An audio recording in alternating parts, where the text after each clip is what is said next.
ఈ సృష్టిలో మొట్టమొదటి గోవు ఆవిర్భావం గురించి తెలుసుకుందాం. అన్ని గోవులకు కన్నతల్లి, గోవులకు అధిష్టాన దేవత సురభి. గోలోకంలో ఒకసారి కృష్ణుడు రాధా సహితుడై గోపాంగనలతో క్రీడలో లీనమై ఆనందించసాగాడు. ఆటలో అలసిపోయిన శ్రీకృష్ణుడికి పాలు తాగాలనిపించింది.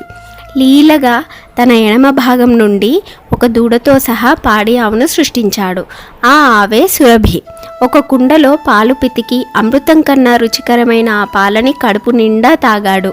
మిగిలిన పాల కుండను ఒక దగ్గర వదిలేస్తాడు. అదే క్షీరసాగరం అయింది. ఆ క్షీరసాగరానికి రత్నాలు పొదిగిన గట్టు బంగారు మెట్లు ఉన్నాయి. అది రాధా గోపికా బృందానికి క్రీడాస్థలమైంది.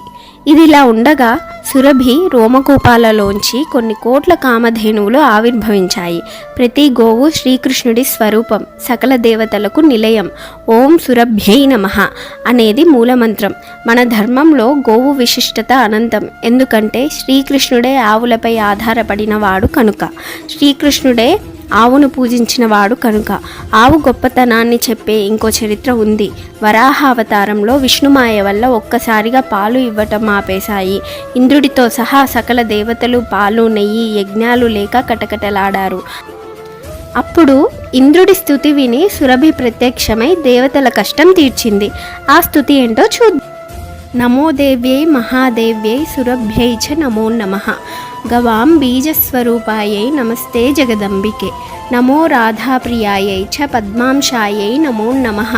నమః కృష్ణప్రియాయై చ గవాం మాత్రే నమో నమః. కల్పవృక్షస్వరూపాయై సర్వేషాం సతతం పరే. క్షీరదాయై ధనదాయై బుద్ధిదాయై నమో నమః. శుభాయై చ సుభద్రాయై గోపప్రదాయై నమో నమః. యశోదాయై కీర్తిదాయై ధర్మదాయై నమో నమః. శ్రీమాత్రే నమః.